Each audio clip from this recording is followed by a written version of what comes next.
In today's video, I'm going to show you how to report a technical issue to Taggbox quickly and correctly so you can get help faster.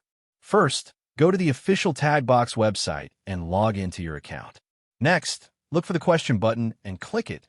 Then select whether you want to contact support through chat, call, or email.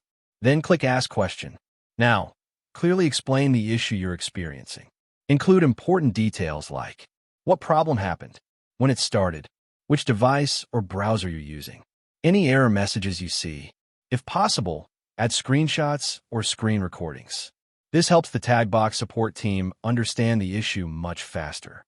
Also, mention the steps you already tried, like refreshing the page, reconnecting your social account, or clearing your browser cache.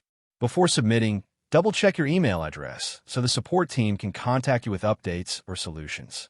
Once everything is ready, send your message and wait for the confirmation or response from the Taggbox support team. And that's it. Thank you for watching this video. Please feel free to use the affiliate link in the description.